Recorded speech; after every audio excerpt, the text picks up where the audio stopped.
Welcome back, everybody, to Drafting the Magic Beyond the Draft, our little summer programming of sorts. And before we get to anything, Erik, nice shirt, man.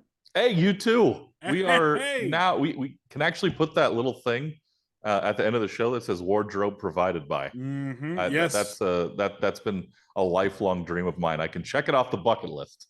we've got to send some big love over to our friends at the MainStreetDudes.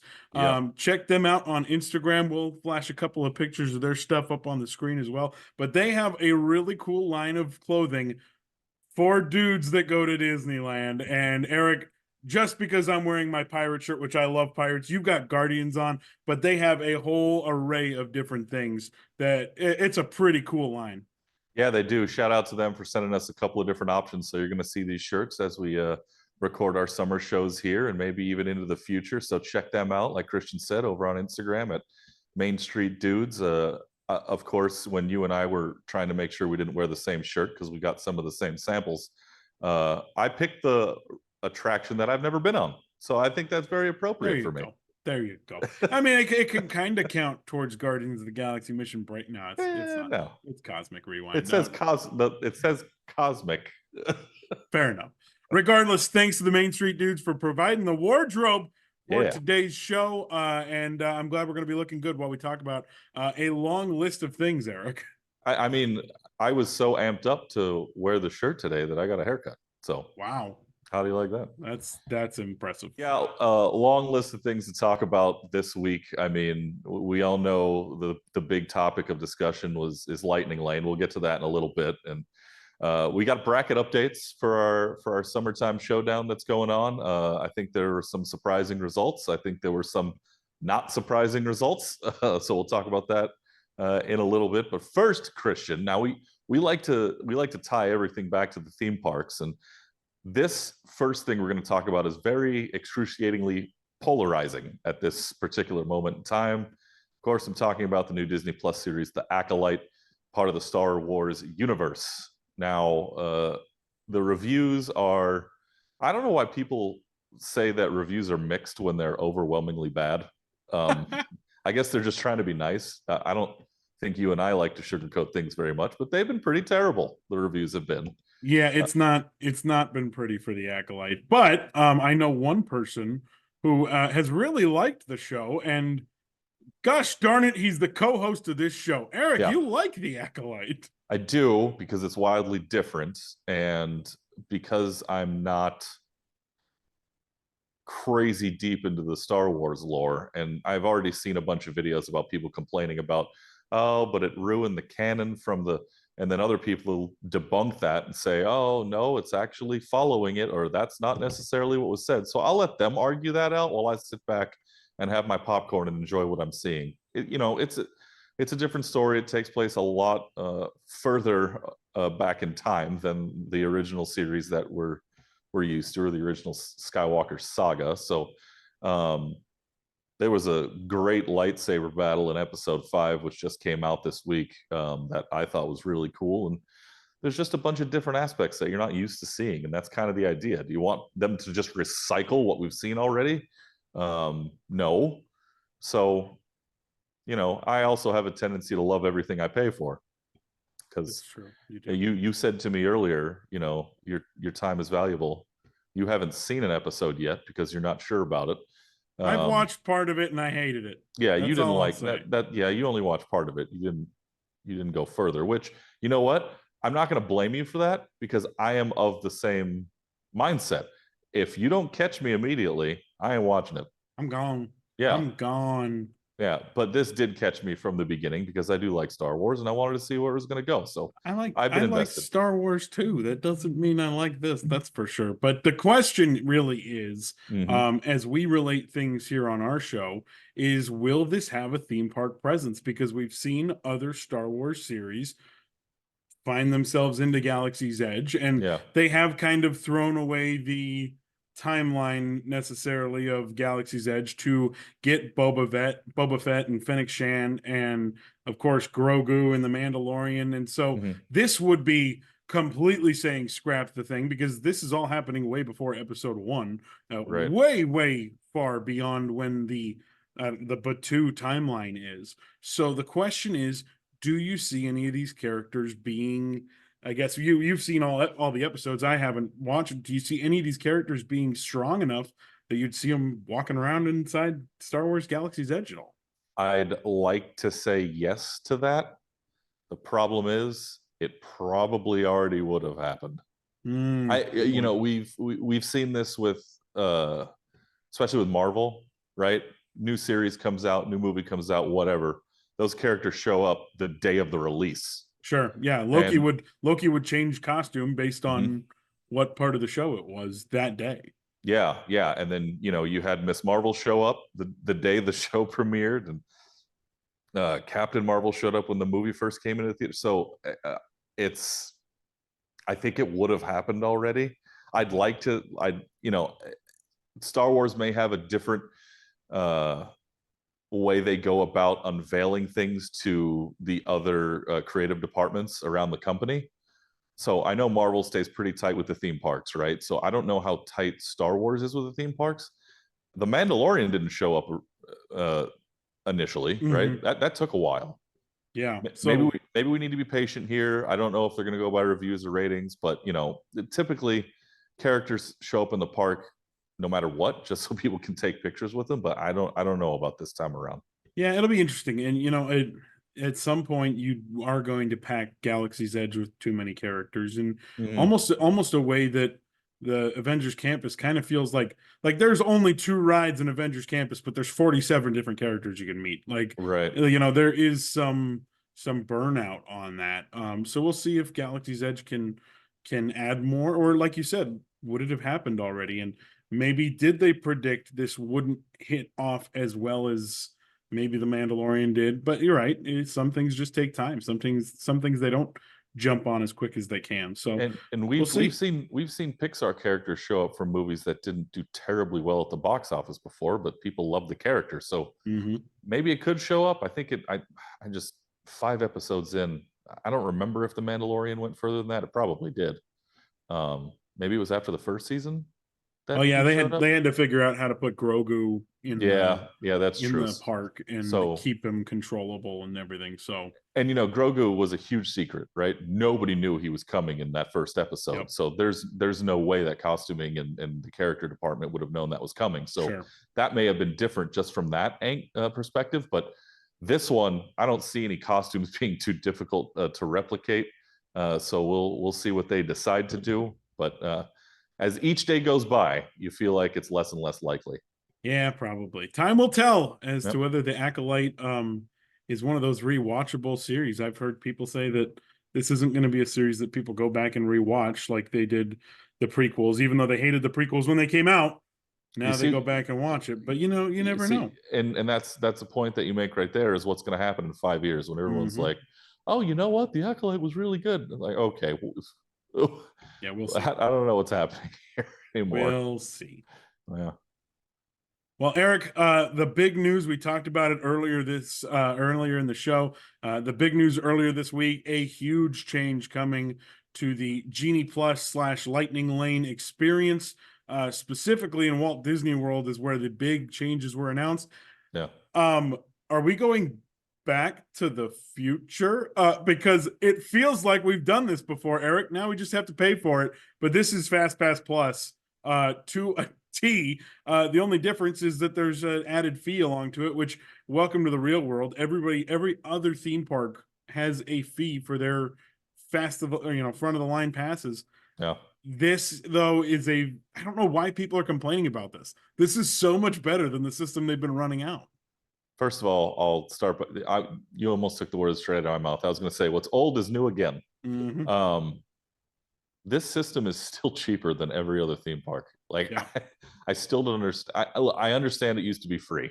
You knew that wasn't going to last. This is a business. They're going to get every dime out of you that they possibly can. And guess what, Christian? You're not required to buy it. How about that?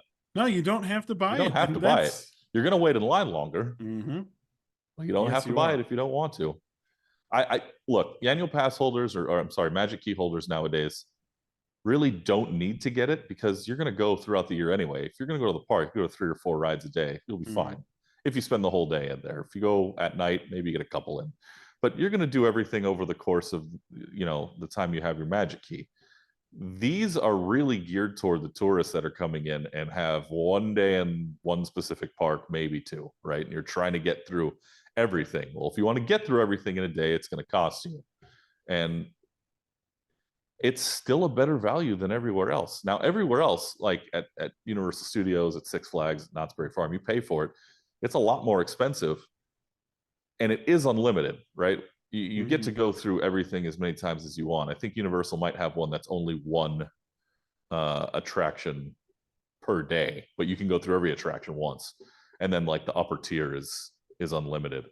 But you're essentially paying for that unlimited, right? You're paying to get on every single thing.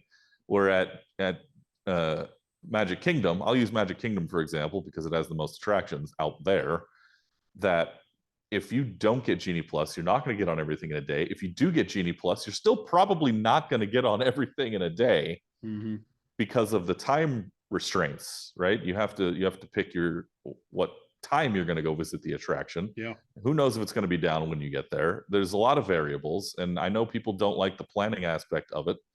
The spontaneity of visiting a Disney park for the most part is gone. Those days are in the past. But that's because of demand. It's because of demand. People want to go, they want to pack that place in. And what do? You raise the price to lower the attendance so that way the attraction queues aren't so long and then people complain that it's too expensive? Or do you lower the price and get it back to where you want it to be affordable, but everybody and their mom gets to go into the park now because everybody can afford it, and now you can't even move and you're elbow to elbow all day long? I'm not sure there's a happy medium somewhere. I'm sure there is. It's just going to take a long time to find it. It is. Well, let's take a look. Magic Kingdom has some pretty cool options for. It's weird. They've set this up again. It's exactly like Fast Pass Plus was. Yeah. Just that added additional fee to it. But the top tier, so you can choose one attraction or up to one attraction from the top tier. You don't have to choose one, but if you don't, what are you, nuts? The top tier's got Big Thunder Mountain, Jungle Cruise. Peter Pan's Flight is the one that, it squeaks in there as a kids ride, but it's still very popular. Space Mountain and Tiana's Bayou Adventure also on the list. And then you see the tier 2 options where you can choose up to 3 if you want. You could choose all 3 of them.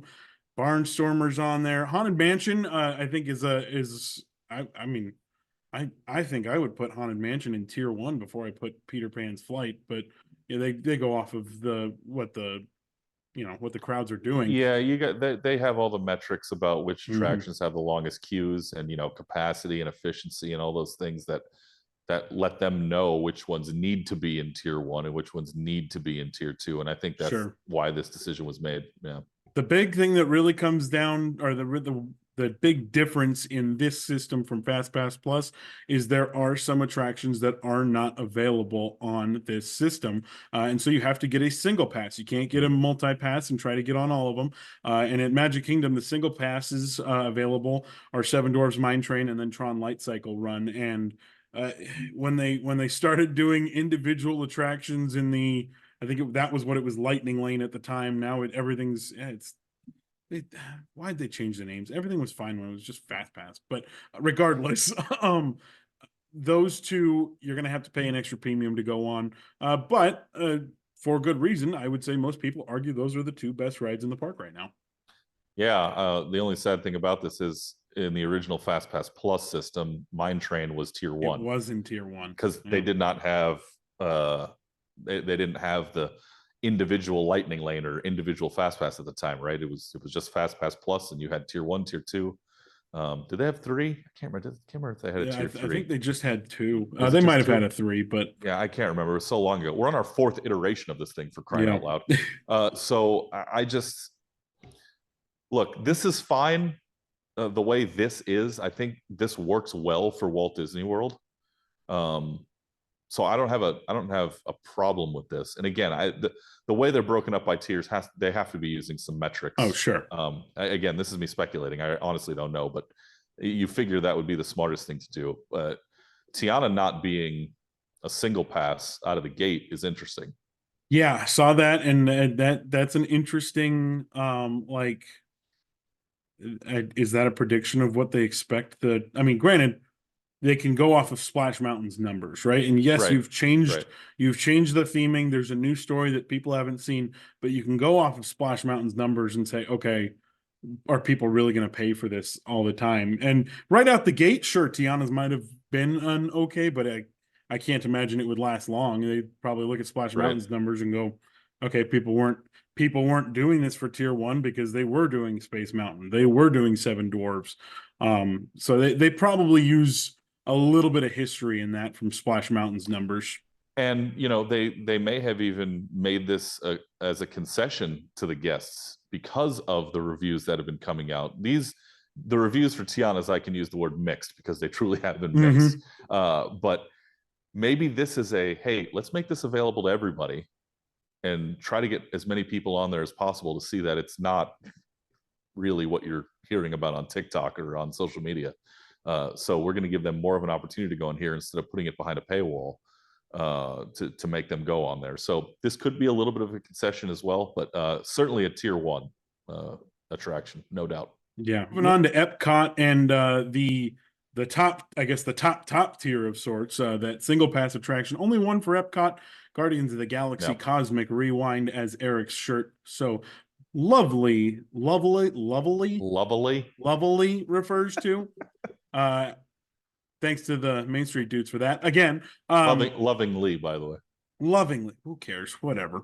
Regardless, the top tier of Epcot, Frozen Ever After, Remy's Ratatouille Adventure, and Soarin' Around the World. As someone who's Soarin', dude, how is Soarin' a top tier attraction still? I know it's internationally beloved, but what are we doing? That's metric based, and you know it. Yeah. I mean that queue is just ridiculous every time. People love it. Like you said, it is a wildly different attraction as far as screen-based simulators go, and people like flying all over the world.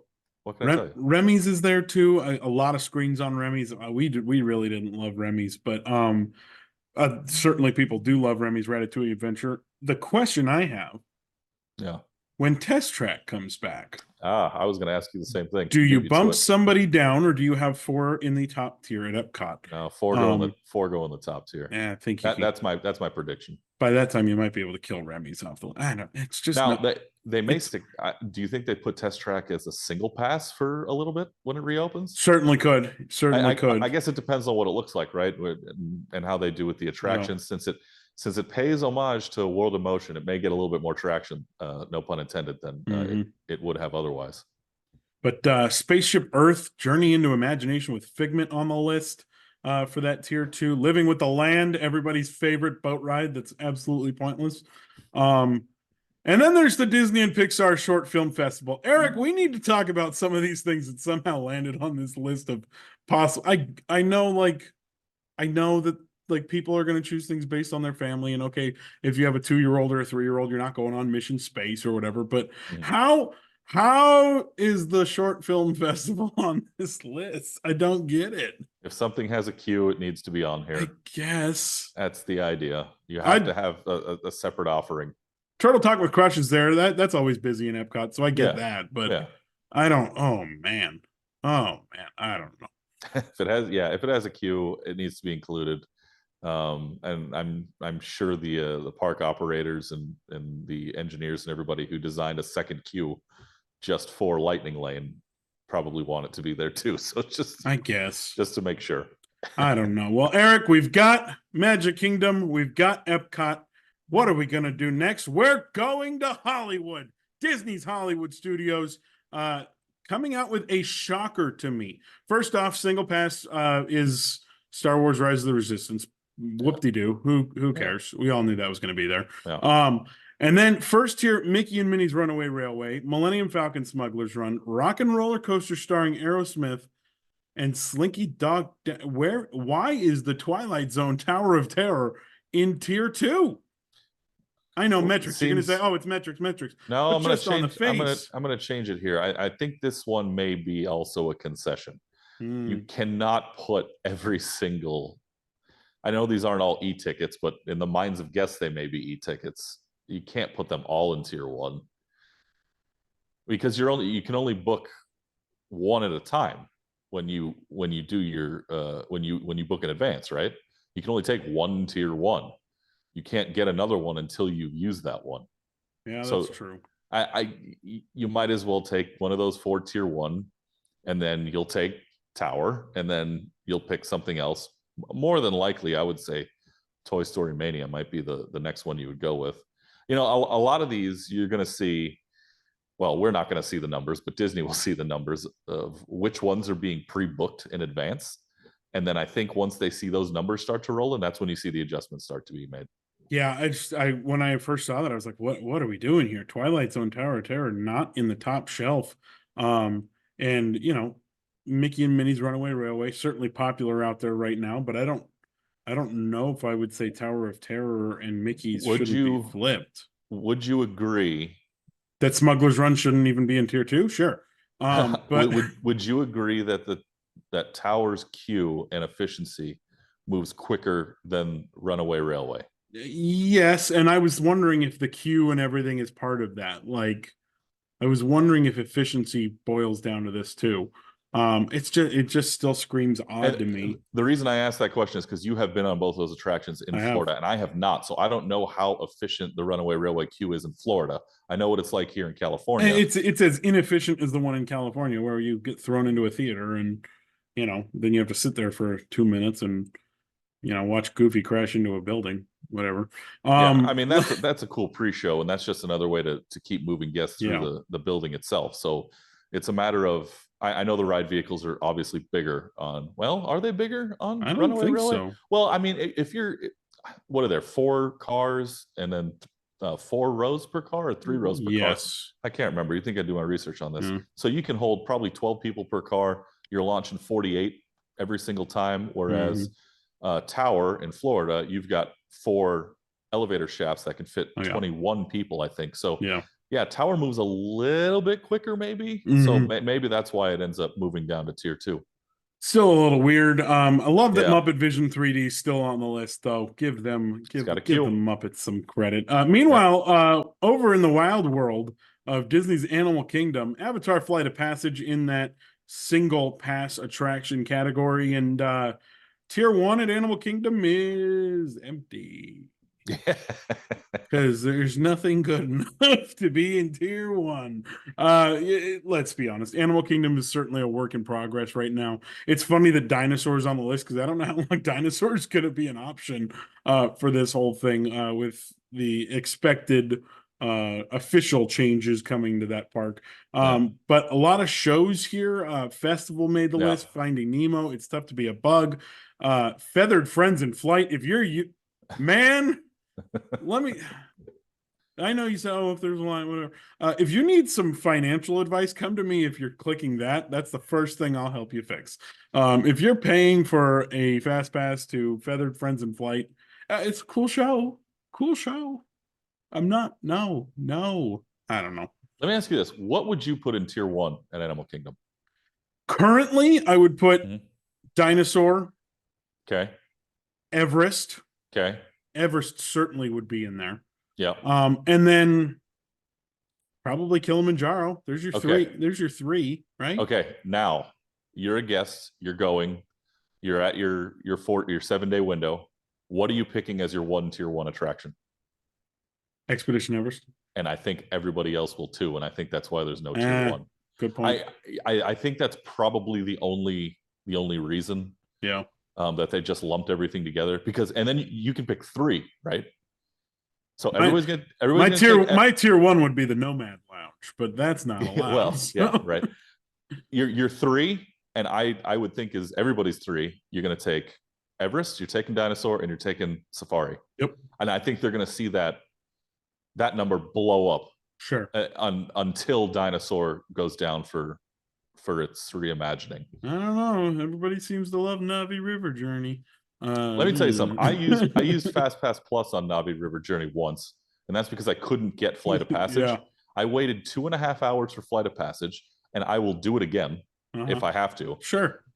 And I could not be more happy that I had a Fast Pass Plus for Navi River Journey. because if I would have waited more than 20 minutes for that,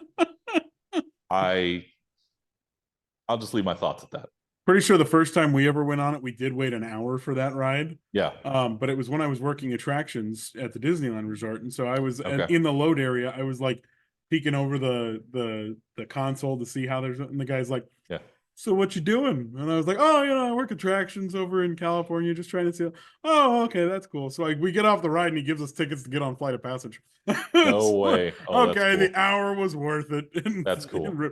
But man, River Journey is just—it's a small world without a point. It's just terrible.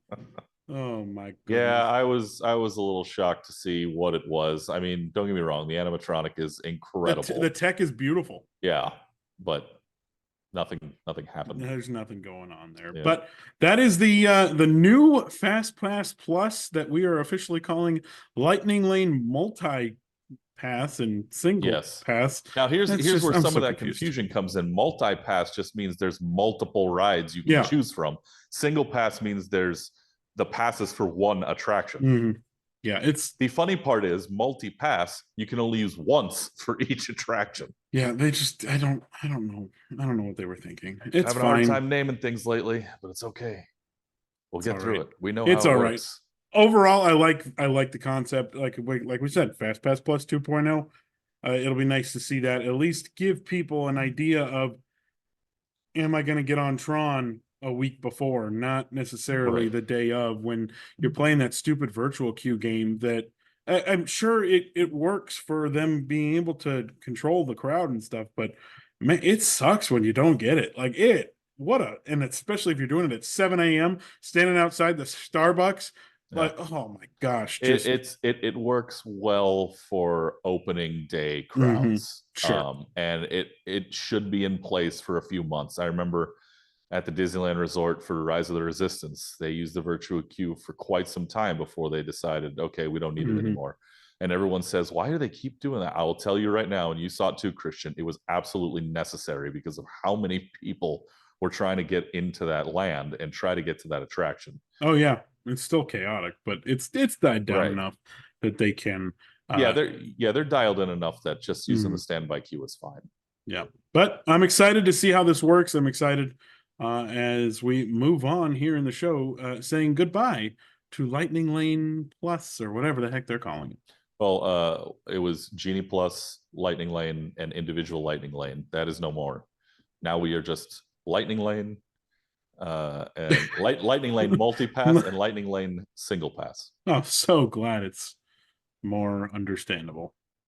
Don't forget to head to all of our social media channels on Instagram, X, Facebook, YouTube, and TikTok. Leave your comments and let us know what you think about the new Lightning Lane system at Walt Disney World. Do you think certain attractions should be moved to different tiers? Do you like the new / old structure that they're going to? Do you think it's efficient? What are your thoughts? Let us know. Disneyland, Christian, not many changes. In fact, only one. Just the name. Everything else going to stay the same. Yeah, for now. We'll see if they roll out more. But I do like it for Disney World, so we'll see how this goes. Yeah, we're in Southern California. It's not bad. I use it quite frequently when I go to the parks. I think it's worth it. I know everybody's budgeting and all that. I get it. If you're taking a very rare trip, yeah, it adds to your total, and that's not great. But if you're a local and you're going and you really want to ride rides that day, yeah, I'll do it all day long. Am I gonna spend money on a single pass for an attraction? Probably not. No. Yeah. Well, let me tell you, Eric. You know what really grinds my gears? I do, actually. Because you do. That's true. Well, you know what's funny?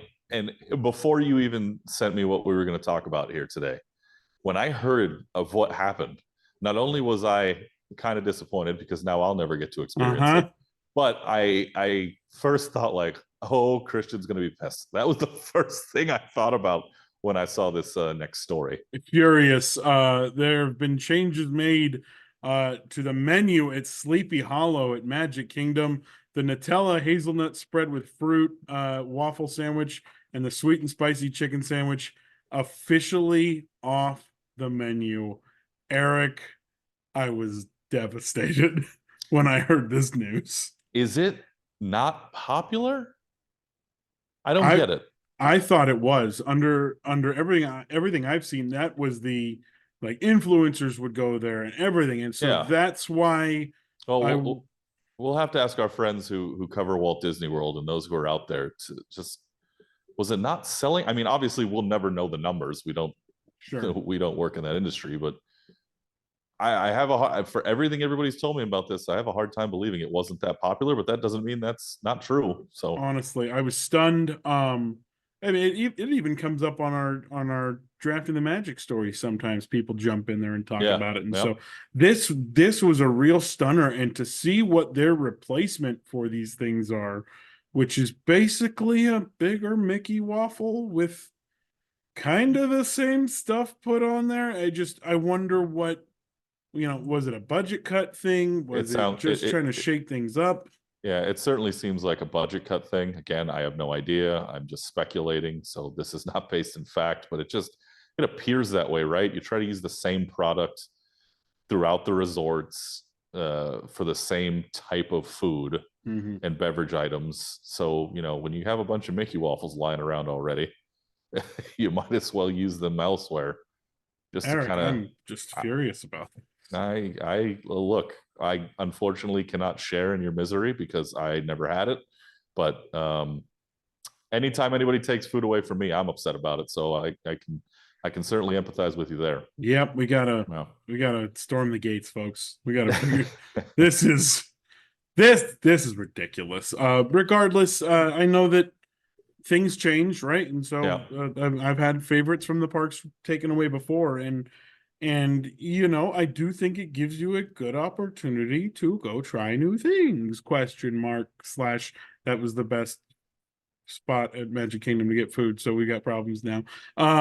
But I mean, I heard that Harbor Galley changed something on the menu. Well, not like major, but like just little things are going to change, and sometimes they're going to rip a band-aid off, and maybe it's just to see how pissed off people get, and then they'll bring it back and celebrate it and upcharge it. Yeah. we all know the philosophy is, we don't sit on our laurels.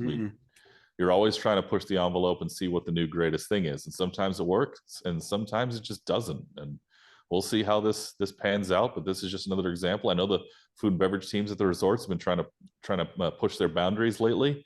I mean, you look at the Food and Wine Festival, Disney's California Adventure this year, and how many new items we had this year after seeing a lot of the same stuff over the past few years. So this year the chefs have said, no, it's time to step up to the plate. Let's do something different, and we'll see if it works out. Congrats, boys. You pissed me off. Anyway, you know what else pissed me off? Because that's hard to do. All right. Anyway. Speaking of, you know what else pissed me off? Eric. Yeah. If you have let's say you have a family of 4. Okay. You have to take out a small mortgage to go to Oogie Boogie Bash this year. Tickets are now on sale. Yeah. But the cheapest ones are like $130 per person. This is getting, I mean, I know Disney has the demand. And is it going to sell out? Of course it is. But at some point, are you starting to price people out? Are people feeling that pinch right now? I don't know. But I saw the prices because I was like, you know what? Maybe this year we're going to do it. I've got a 2-year-old who's, now into walking around and man, I saw those prices drop and said, heck no. Yeah, look, people are going to be priced out every single time for everything. That's just how it goes. And like I said earlier, right? There's a happy medium somewhere. We just haven't found it yet. Not in my pocket. Either you make it cheaper and there's more people and your experience isn't as great, or you make it more expensive and there's less people and the experience is better. Yeah. That's when I say the experience is better, that's, cast members and level of service notwithstanding. That just means number of people, ease of accessibility to get around the park and being mobile. Yeah, I'm not shocked at the price point here. I've gone to Oogie Boogie Bash one time and I had a good time. I'm not sure I would pay that to do it again. It's tough. It's tough. And but Yeah. you like we've said, there's plenty of people who are going to pay to do it again. They're Now, going to do it 1,000 times. even when it does sell out, though, I mean, you're still walking on the attractions. So Mm-hmm. if you don't have a magic key and you're taking your once a year trip and you want to go do that, that's not a bad idea. Yeah, not too bad. Because you get to do the trick or treating, right? You get to see all the specialty offerings, the characters, the parade, and you get to go on all your favorite attractions at, you know, a much abbreviated wait time. Not a Yeah, bad strategy. not bad, I guess, but Yeah. still. And you don't have to buy a lightning lane. And you just have to get scared by Oogie Boogie talking to you randomly at the entrance of Disney California Adventure. Regardless, other big news at the Disneyland Resort this week. Din Tai Fung has opened up in a soft opening manner, but officially opens up on July 1st. And Eric, really with this, and I talked to you about it in our last show about walking into downtown Disney, and this is the first thing you see when you Yeah. walk into downtown Disney. Is this setting a new tone for downtown Disney? Having a high-end restaurant right at the entrance, because this place ain't gonna be cheap. They're gonna be able to make some good money here. Is that setting a new tone as you enter downtown Disney right there? I was just thinking about that the other day. Like this, this ain't your grandma's downtown Disney necessarily. Where Disney Springs feels a lot more upscale than downtown Disney does, and it's 5 times bigger. Yes. So you'd assume the locations in downtown Disney are more expensive. Mm-hmm. You got to keep some family offerings as far as pricing is concerned, and they do. There's still a couple places where it's fine. Din Tai Fung is huge in LA, so they bring it to the Disneyland Resort, and it's only going to explode. I have not heard a single negative thing about this place during soft opening, so I'm excited to go try it eventually. But it's going to do great, and it's going to attract a lot. Like you said, location, right there at the front. That's the plan. You put your crown jewel at the front, so yeah, they'll do well. It's going to do well. I'm excited to, and we didn't really talk about it. I'm excited to see what they do where the old entrance to downtown Disney had temporarily, I guess, been the Disneyland Hotel entrance, because you got Din Tai Fung there, and then you have the old ESPN Zone building still sitting there, and then they just have an area that's blocked off right now. And do I think they're going to squeeze another building in there? No, but is it just going to be walkway, or is it going to be more just kind of a temporary walkway until the ESPN Zone project or building project becomes whatever that's going to be? But I've just been kind of curious when we were walking over there. I was like, okay, what do you do here now? Like it is kind of an interesting thing. It's always a fluid situation with construction over there, right? They're always going to be working on something. And you're right, with the Disneyland Forward project coming, what do you do?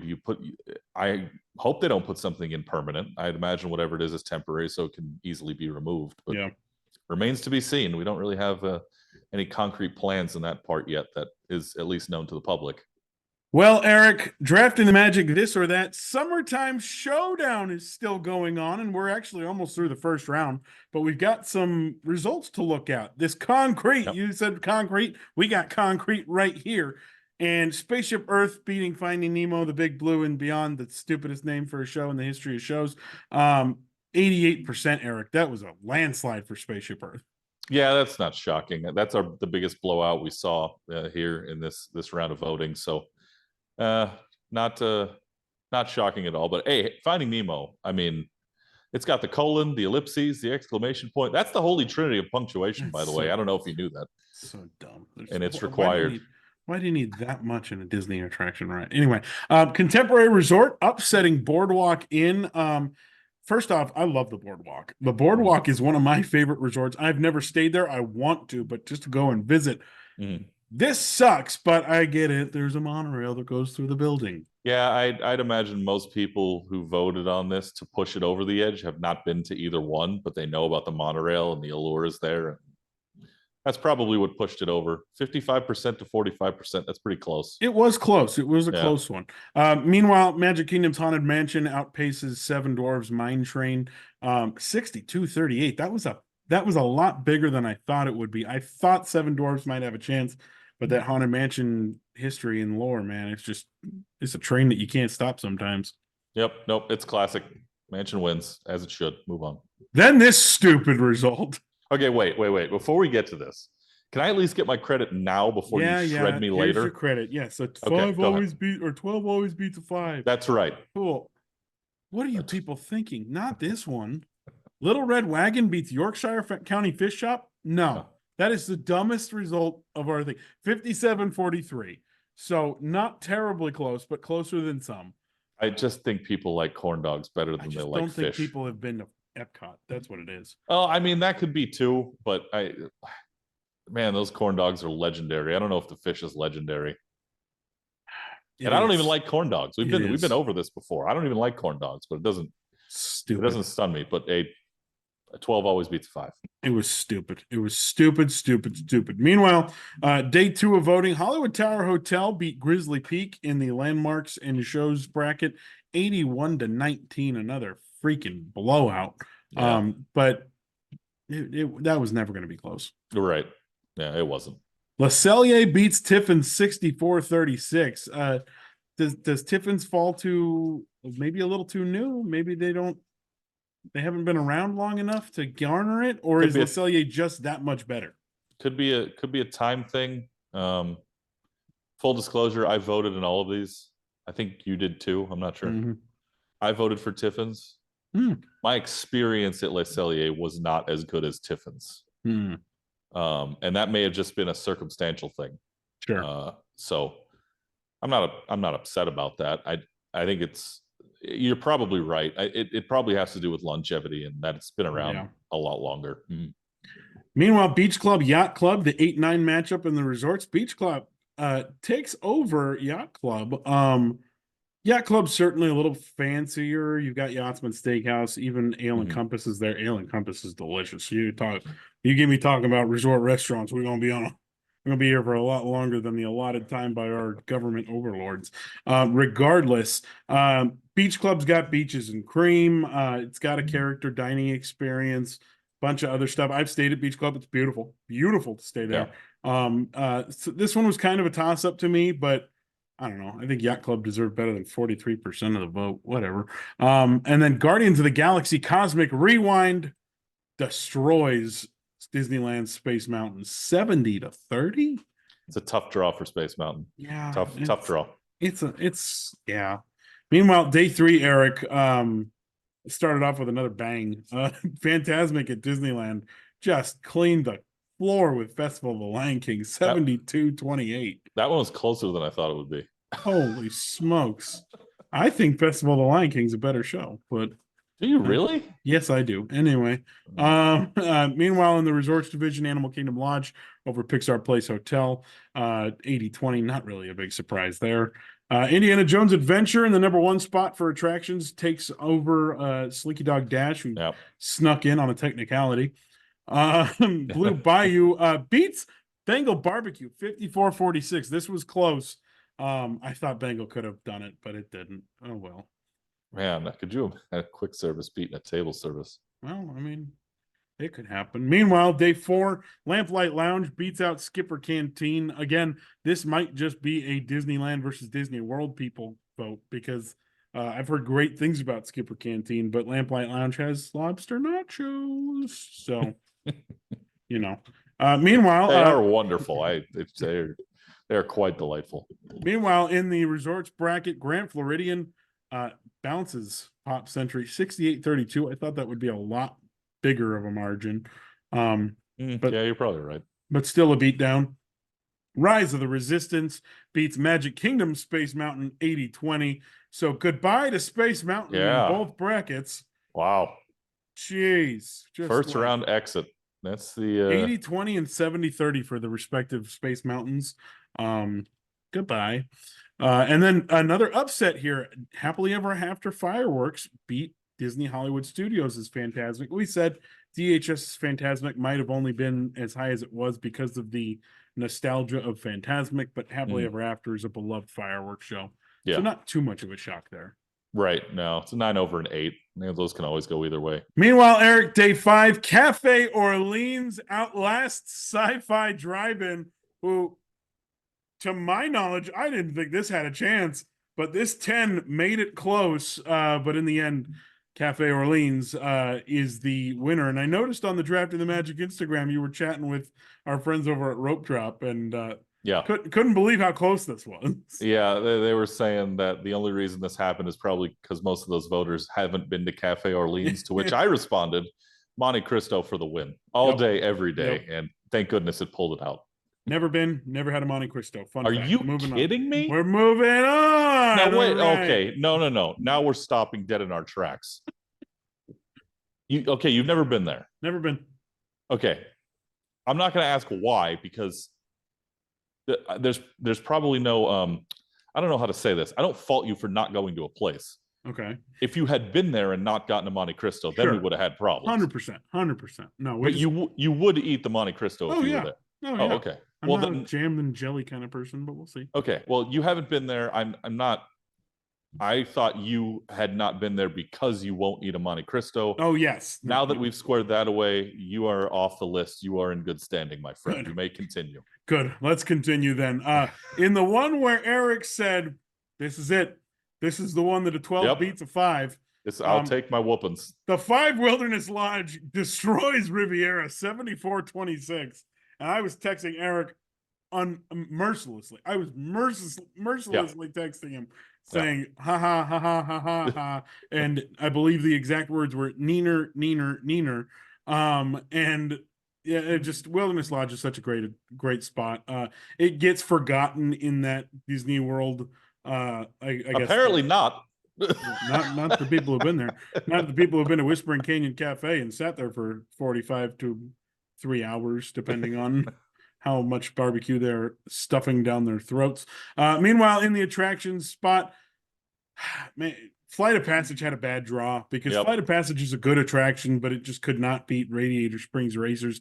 69% of the vote goes to Radiator Springs Racers. And then finally, another tough draw. It's a Small World. Only gets 30% of the vote against Sleeping Beauty Castle in the landmarks and shows. That is it as of now. Still more voting going on in the round 1 all the way up till the day before 4th of July, Erik. We are the most patriotic Disney podcast without even knowing it. We're going right up to the 4th of July. And then on Friday, July 5th, by the way, if you're keeping score at home, round 2 starts, baby. So we're giving the people what we want. You get to vote on a holiday weekend. Usually that's illegal in this country, but who cares? What? I don't know. I'm just spitting stupid stuff out. Regardless, vote, baby. Oh, just to clarify, by the way, when you said Sleeping Beauty Castle versus It's a Small World, I know you mentioned it's landmarks and shows. I just wanted to make sure that was abundantly clear, that it is because they are landmarks, not for the attraction contained in them. Sleeping Beauty walkthrough. What a dumb attraction. I know it's all history. And Hey. I used to work there. Calm down. I don't care. I used to work in Bugs Land. You can call it dumb. Get over it. I don't think Bugs Land is dumb. No, it is. And we move on. Okay. Regardless, Erik, what a show. What an amazing show we just had. What a show. Oh, we do such a great job. You know what helps? Click subscribe. Click like on this video that you're watching right now. Like, subscribe, ring the notification bell on YouTube. Make sure that you're always getting notifications when we're doing premieres and everything else going on. Find us on Facebook, Instagram, TikTok, SpeakPipe, X. There it is. Pinterest, I'm sure we'll figure out. I'm not doing that. I don't know. Regardless, find us everywhere that we are, and we will see you next time, Erik, because we're rolling. It's summertime, baby. We're kicking back. Summertime showdown. You got to come back for the next show to see what shirts we're going to wear. Yes. Big thanks to MainStreetDudes on Instagram. Make sure you go and follow them. We'll have all their info in the comments or the description or whatever it's called. I'm still learning how to do this video thing, folks. Regardless, get some shirts because you'll like them. They're pretty cool. And Erik, see you next time, man. Later, Christian. Have a good weekend.